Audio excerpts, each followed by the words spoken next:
Doctor ആരതി സെൻ മാഡത്തിൻ്റെ ശരീരഭാരം കുറക്കാൻ പ്രകൃതിദത്തമായ മാർഗ്ഗങ്ങൾ എന്ന് പറയുന്നൊരു ബുക്ക് വായിച്ചു. വളരെ നല്ല കാര്യങ്ങൾ, നല്ല ഉപകാരപ്രദമായ കാര്യങ്ങളാണ് അതിലുള്ളത്. നമ്മൾ എല്ലാവരും ബാധിക്കുന്നൊരു പ്രശ്നമാണ് ഈ പൊണ്ണത്തടി, അല്ലെങ്കിൽ വെയിറ്റ് കൂടുക, അങ്ങനത്തെ കുറേ പ്രശ്നങ്ങൾ കുറേ ആളെ ബാധിക്കുന്നുണ്ട്. ജീവിതത്തിൽ അത് വലിയ പ്രയാസങ്ങൾ സൃഷ്ടിക്കും. അപ്പോൾ നമ്മൾ പ്രത്യേകിച്ച് കല്യാണം പോലത്തെ ഓരോ പരിപാടികൾ ഇടയ്ക്കിടയ്ക്ക് വരുമ്പം അവിടുന്ന് ഒരുപാട് ക്വാണ്ടിറ്റി നോക്കാതെ കഴിക്കുന്ന പ്രശ്നം, അത് ഓവർ ക്വാണ്ടിറ്റി കഴിച്ച് കഴിഞ്ഞാൽ ഭയങ്കര പ്രശ്നമാണ്. അതായത് കല്യാണത്തിന് വിളിച്ചവരെന്ത് വിചാരിച്ചിട്ട് കണ്ടമാനം കഴിക്കുക, അങ്ങനെയൊക്കെ ഓരോ പരിപാടിക്ക്, അതായത് ഓരോ പരിപാടിയിലും വരുന്ന പ്രശ്നമാണ്. പിന്നെ അതേപോലെ ഈ പൊണ്ണത്തടി ഉണ്ടാകുമ്പോൾ കൂർക്കം വലി ഉണ്ടാവും. ഈ കൂർക്കം വലിക്ക് ഓവർ ഉണ്ടായി കഴിഞ്ഞാൽ അടുത്ത് കിടക്കുന്നവർക്കൊക്കെ പ്രയാസമാണ്. അവർ പിന്നെ എങ്ങനെ അത് പറയാമെന്ന് വിചാരിച്ചിട്ടാണ് സംഭവം. അങ്ങനത്തെ ഒരുപാട് പ്രയാസങ്ങൾ. നമുക്ക് പരമാവധി ഒരു ഹൈറ്റിനനുസരിച്ച് വെയിറ്റ് റെഗുലേറ്റ് ചെയ്യുന്ന രൂപത്തിൽ നമ്മൾ പ്രവർത്തിക്കുന്നത് നന്നാവും.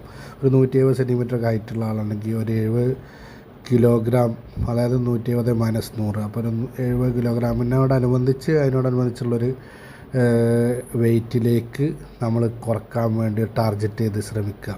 കറക്റ്റ് 70 വരണം എന്നല്ല, പരമാവധി ശ്രമിക്കുക. പിന്നെ ഇൻ്റർമീഡിയറ്റ് ഫാസ്റ്റിംഗ് എന്ന് പറയുമ്പം നമ്മൾ അത് പരമാവധി പുറത്തുനിന്നുള്ള ഭക്ഷണം ഒഴിവാക്കുന്നുണ്ടല്ലോ. അപ്പോൾ ആ സമയം ഫാസ്റ്റിംഗ് ആക്കിയാലും മതി. വീട്ടിൽ നിന്ന് ഭക്ഷണം ജോലിക്കൊക്കെ പോകുന്നവരാണെങ്കിൽ രാവിലെയും രാത്രി എന്തായാലും വീട്ടിൽ നിന്നാണല്ലോ. രാത്രിക്കത്തെ കുറച്ച് നേരത്തെ കഴിക്കണം എന്നല്ലേ ഉള്ളൂ.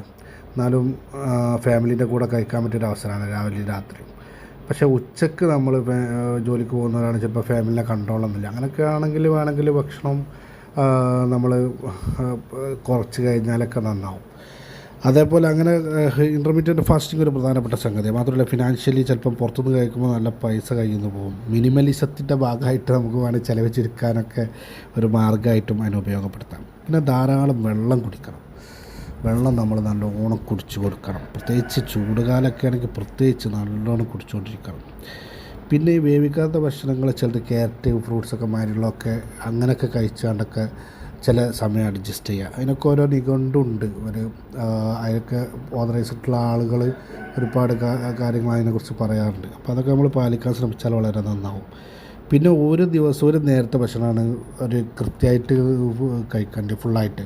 ബാക്കിയൊക്കെ നമുക്ക് അഡ്ജസ്റ്റ് ചെയ്ത് ക്വാണ്ടിറ്റി കുറച്ച് കഴിക്കുന്നതിന് കുഴപ്പമില്ല. പിന്നെ ഈ നല്ലോണം ചവച്ചരച്ച് കഴിക്കുക. അതായത് ചവച്ചരച്ച് കഴിക്കുമ്പോൾ 2 ഗുണങ്ങളുണ്ട്. ഒന്ന്, അത് ദഹിപ്പിക്കാൻ ശരീരത്തിന് സുഖമായിരിക്കും. ദഹനരസമൊക്കെ അതിന് കൂടാനുള്ള ഇതൊക്കെ നല്ലോണം ചവച്ചരക്കുമ്പോൾ.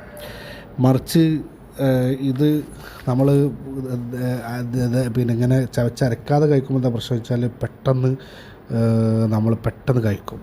അപ്പം വയറിന്ന് വയറ് നിറഞ്ഞെന്നുള്ള മെസ്സേജ് വരാനുള്ള സമയം കിട്ടില്ല. അപ്പോഴേക്കും കണ്ടമാനം വയറ്റിലേക്ക് പോയിട്ടുണ്ടാവും ഭക്ഷണം.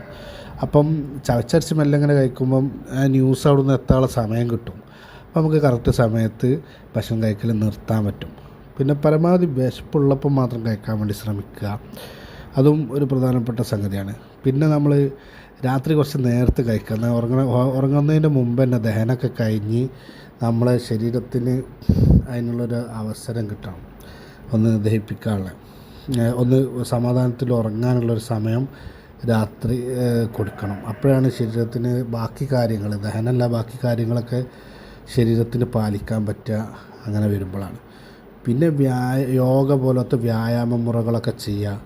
അതൊക്കെ നമ്മുടെ ശരീരത്തിന് ആവശ്യമായ ഒരു കാര്യമാണ്. അപ്പം അങ്ങനെയുള്ളതൊക്കെ പാലിച്ചുകൊണ്ട് നല്ല ഒരു ആരോഗ്യ ജീവിതം ആശംസിക്കുന്നു.